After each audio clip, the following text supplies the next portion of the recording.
만약 어떤 사람이 병을 앓다가 회복된 뒤에요. 다시 공동체로 돌아오려면 공식적인 정화 의식을 거쳐야 한다. 이러면 어떨 것 같으세요? 고대 사회라면 충분히 상상할 수 있는 이야기죠. 그쵸. 여기까지는 괜찮은데 만약 여러분의 집이 병에 걸렸다면요. 집이요? 네. 벽에 핀 어떤 수상한 얼룩 때문에 집 전체가 격리되고 상태가 좀 심각하면 아예 철거해야 하는 그런 법이 있다면요. 와, 그건 정말 현대인의 관점에서는 상상하기가 좀 힘든 규정이네요. 개인의 재산권보다 공동체의 안녕을 훨씬 더 중요하게 생각했다는 증거 같기도 하고요. 바로 그겁니다. 오늘 우리가 깊이 들여다볼 자료가 바로 이런 흥미로운 규정들을 담고 있는 고대 문서, 구약 성경 레위기 14장입니다. 아, 레위기 14장. 저희 목표는 여기서 신학적인 해석을 하려는 건 아니고요.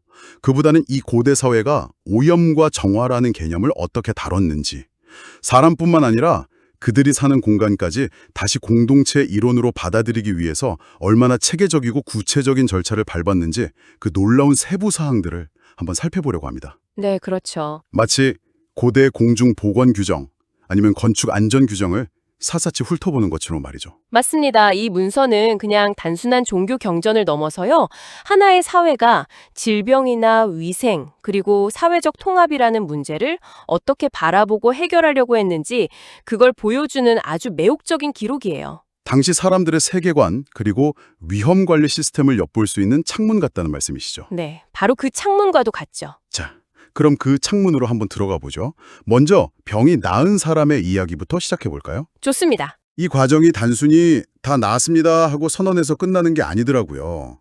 첫 단계부터가 굉장히 상징적인데 제사장이 직접 진영 밖으로 나가서 환자의 상태를 확인해요. 바로 그 지점이 중요합니다. 공동체로부터 철저히 격리되어 있던 사람에게 권위 있는 인물이 먼저 다가가는 모습이잖아요. 네. 복귀의 시작이 그 격리된 사람의 요청이 아니라 공동체 대표의 방문으로 시작된다는 점.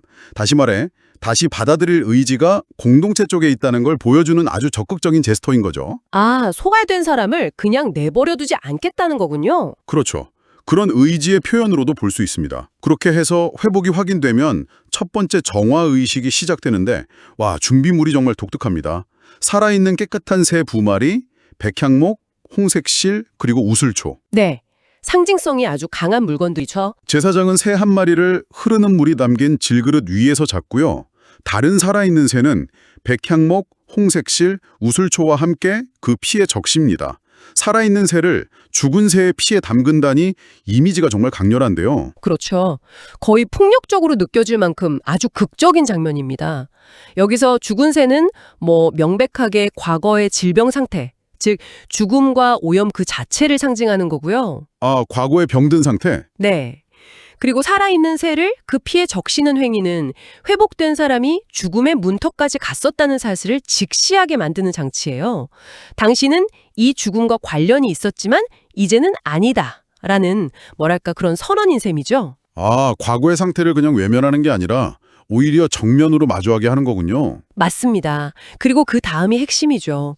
그 피를 정결하게 될 사람에게 7번 뿌린 뒤에 피 묻은 채 살아남은 새는 들판으로 날려보내거든요. 네. 과거의 질병과 오염, 그 죽음의 그림자가 이제 저 멀리 사라져버렸다는 걸 모든 사람이 보는 앞에서 시각적으로 증명하는 겁니다. 와, 정말 완벽한 시각적 퍼포먼스네요. 오염을 공동체 안에 남겨두지 않고 바깥으로 완전히 추방한다는 의미도 있고요. 그런데 이걸로 끝이 아니라는 점이 더 흥미로워요. 이 첫 의식을 마친 사람은 진영 안으로 들어올 수는 있지만 그렇죠. 바로 자기 집으로 들어가는 게 아니죠. 네, 곧바로 못 들어가고 7일 동안 자기 장막 밖에 머물러야 합니다. 격리 해제도 단계적으로 이루어지는군요. 일종의 사회 적응 훈련 기간 혹은 디컴프레션 기간이라고 볼 수 있습니다. 오랫동안 격리됐던 사람이 갑자기 일상으로 복귀했을 때 겪을 수 있는 심리적 충격 또 아, 그럴 수 있겠네요. 네, 그리고 그를 다시 받아들이는 공동체가 느낄 어떤 미묘한 불안감까지 고려한 조치로 보입니다. 서로가 다시 익숙해질 시간을 주는 거죠. 듣고 보니 정말 그렇네요.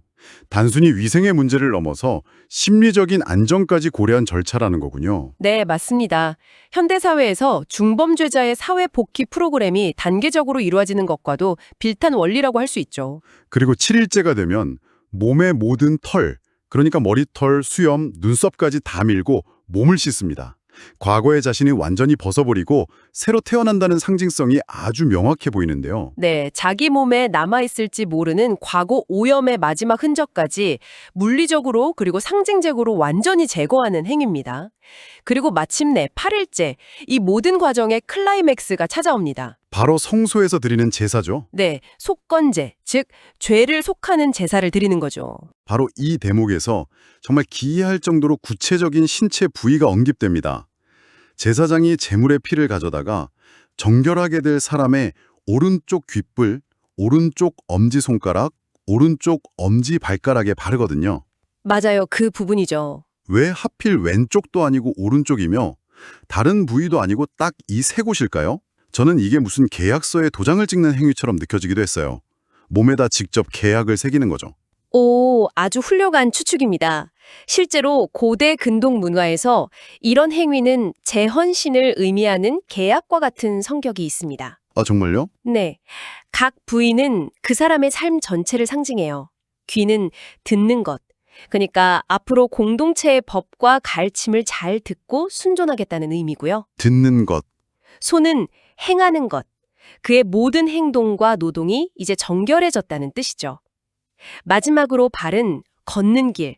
그의 삶의 방향과 모든 여정이 이제 공동체와 함께할 것임을 상징합니다. 와, 그러니까 단순히 신체 일부를 정화하는 게 아니라 그 사람의 감각, 행동, 그리고 인생의 방향 전체를 다시 공동체에 맞게 조율하고 봉헌하는 절차라는 거군요.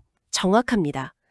그런데 여기서 한 단계가 더 있어요. 또 있나요? 네, 그 피를 바른 곳 위에 기름을 덧바릅니다. 이건 정말 중요한 차이를 만들어요. 피가 과거의 잘못과 오염을 씻어내는 속죄의 의미라면 기름은 미래를 위한 축복과 성별, 즉 거룩하게 구별해서 사명을 부여한다는 의미를 가지거든요. 아, 속죄 위의 축복까지? 당신의 과거는 청산되었고 이제 당신에게는 새로운 역할이 주어졌다고 선포하는 뭐랄까 이중 확인 장치인 셈이죠. 축복해준다니 정말 만전한 회복이네요.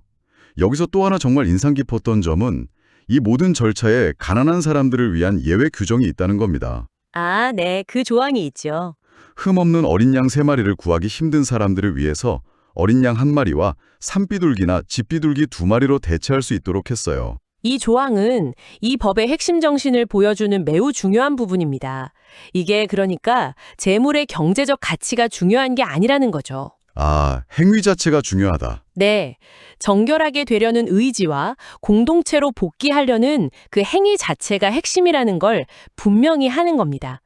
일종의 고대 사회 안전망이라고 할 수 있어요. 사회 안전망이요? 네, 경제적인 이유로 누구도 사회 복귀 과정에서 낙오되어서는 안 된다는 공동체의 포용성을 보여주는 강력한 증거입니다. 모든 구성원의 복귀가 공동체 전체의 이익이라는 인식이 깔려 있는 거죠. 이렇게 한 사람을 다시 받아들이기 위해서 개인과 공동체가 함께 긴밀하고 다층적인 노력을 기울였군요. 그런데 이 문서가 정말 흥미로운 지점은 이토록 정교한 논리가 사람에게서 그치지 않는다는 겁니다. 그렇죠. 이 논리가 그대로 집으로까지 확장되죠. 맞습니다.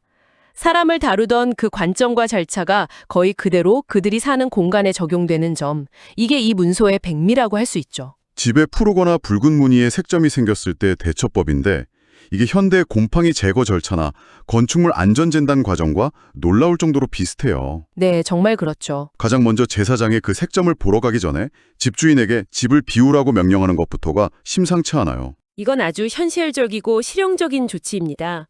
만약 제사장이 현장 답사 후에 그 집을 부정하다고 선언해버리면 그 안에 있는 모든 가구와 물건들까지 부정해져서 못 쓰게 될 수 있거든요. 아, 그럴 수 있겠네요. 그러니까 최종 판정을 내리기 전에 집주인이 자기 재산을 밖으로 빼내서 지킬 수 있는 시간을 주는 겁니다. 법의 엄격함 속에 숨겨진 개인의 재산을 보호하려는 배려인 셈이죠. 오, 정말 현실적인 고려네요. 무작정 법을 집행하기 전에 피해를 최소화할 기회를 주는 거군요. 네. 그런데 이 조항이 역으로 보면 공중보건과 개인의 재산권 사이에 어떤 긴장을 보여주는 것 같기도 해요. 일단은 개인의 재산을 보호해주지만 최종적으로는 공동체의 안전을 위해 집을 철거할 수도 있다는 가능성을 열어두니까요. 바로 그 지점입니다. 공동체의 안전이 우선이지만 그 과정에서 개인의 희생을 최소화하려는 노력이 보이는 거죠. 진단 과정도 매우 과학적입니다. 제사장은 색점이 벽보다 우묵한지, 즉 표면에만 엷게 생긴 게 아니라 벽 속으로 더 깊이 파고들었는지를 살피거든요. 아, 깊이까지 확인하는군요. 네. 그리고 의심스러우면 일단 그 집을 7일 동안 폐쇄, 즉 격리 조치하죠. 시간을 두고 변화를 관찰하는 거네요. 성급하게 판단하지 않고요. 그렇죠. 7일 후에 다시 와서 색점이 벽에 퍼졌는지 확인하고 만약 퍼졌다면 1차 조치가 시작되죠. 색점이 있는 돌을 빼서 성 밖에 부정한 곳에 버리고 집안 사방의 벽을 긁어낸 다음 새 돌과 새 흙으로 다시 바릅니다. 이건 현대의 오염 제거 방식과 원리가 똑같습니다. 단순히 덧칠해서 덮는 게 아니고요. 오염원을 물리적으로 완전히 도려내고 제거하는 뭐랄까 수술적 접근 방식이죠. 수술적 접근이요? 네, 벽을 긁어내라는 지시는 눈에 보이지 않는 곰팡이 포자나 오염원까지 염두에 둔 매우 철저한 조치로 보입니다. 하지만 이렇게까지 했는데도 해결이 안 되면 어떻게 될까요? 보수한 후에 색점이 다시 나타나면 그건 악성 나병으로 최종 규정되고 그 집은 완전히 철거해야 합니다. 네, 철거죠. 돌, 나무, 흙 등 모든 건득자재를 성 밖 부정한 곳으로 가져가야 하고요. 정말 극단적인 조치예요. 개인의 재산 손실을 감수하더라도 공동체 전체를 위협할 수 있는 잠재적 위협은 뿌리 뽑아야 한다는 강력한 원칙을 보여주는 겁니다.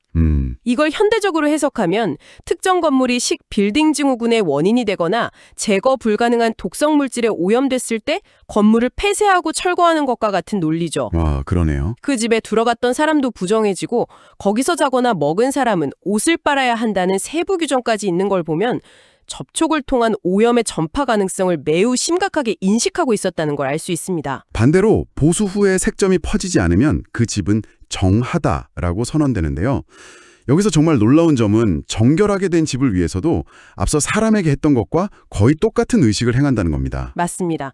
새 2마리와 백향목, 홍색실, 우슬초를 사용해서 말이죠. 잡은 새의 피와 흐르는 물을 가져다가 집에 7번 뿌리고 살아있는 다른 새는 성밖 들판으로 날려보냅니다. 사람에게 했던 것과 정말 판박이 의식이네요. 그렇죠. 사람과 집을 정화하는 절차가 거의 같다는 건 이 사회가 인간과 그들이 사는 공간을 분리된 것이 아니라 유기적으로 연결된 하나로 보았다는 뜻이겠네요. 네, 정확한 표현입니다. 아니라 사람과 함께 숨쉬고 병들고 치유되는 유기체처럼 다뤄지는 느낌이에요. 맞습니다. 사람의 질병이 공동체의 위협이듯 병든 집 역시 공동체의 건강을 위협하는 심각한 요소로 본 것입니다. 개인의 정결함과 그가 머무는 공간의 정결함이 분리될 수 없다는 세계관이죠. 이 모든 복잡한 절차의 궁극적인 목적은 결국 안전하고 건강한 공동체를 유지하는 것이었습니다. 오늘 우리는 레위기 14장이라는 고대 문서를 통해 질병에서 회복된 사람과 병든 집을 다시 공동체 안으로 받아들이는 놀랍도록 구체적이고 체계적인 절차들을 살펴보았습니다. 네. 진단, 격리, 물리적 제거, 상징적 의식, 그리고 점진적인 사회 복귀까지 정말 다층적인 접근법이었죠. 이 규정된 밑바탕에 깔린 원칙들을 다시 한번 정리해 볼 수 있겠네요. 첫째, 오염을 눈에 보이지 않지만 매우 실제적인 위협으로 다루는 엄격한 태도. 네, 엄격한 태도. 둘째, 개인의 권리보다 공동체 전체의 안녕을 우선시하는 가치관. 그리고 셋째, 그럼에도 불구하고 경제적 상황에 관계없이 누구나 회복해서 공동체로 돌아올 수 있도록 길을 열어둔 포용성까지. 이것은 단순히 고대의 위생규칙을 넘어서 그들의 세계관과 공동체의식을 보여주는 아주 중요한 자료입니다. 이 문서의 마지막은 이 모든 규례가 언제는 부정하고 언제는 정함을 가르치는 것이라고 명확하게 요약합니다. 결국 이 모든 복잡한 절차의 핵심은 구별에 있었던 것 같아요. 맞습니다. 건강한 것과 병든 것, 안전한 것과 위험한 것을 명확히 구별해서 공동체를 지키려는 뭐랄까 필사적인 노력이었네요. 그리고 그 구별을 통해서 질서를 유지하고 생명을 보호하려는 강한 의지가 담겨 있는 거죠. 자, 그럼 마지막으로 이런 질문을 던져보면서 마무리할까 합니다. 오늘날 우리도 수많은 정보와 관계 속에서 무엇이 우리에게 유익하고, 그러니까 정하고, 무엇이 해로운지, 즉 부정한지 끊임없이 판단하며 살아가죠. 네, 그렇죠. 우리가 먹는 음식, 소비하는 미디어, 심지어 맺는 관계까지도요. 그렇다면 여러분은 여러분의 삶에서 무언가 오염되었다고 느낄 때 그것을 정화하고 다시 건강한 상태로 돌아오기 위해 어떤 자신만의 의식 혹은 절차를 거치고 계신가요? 거창하지 않아도 좋습니다. 우리 각자의 삶을 정하게 만드는 그 작은 의식들은 무엇일지 한 번쯤 생각해 보는 것도 흥미로울 것 같습니다.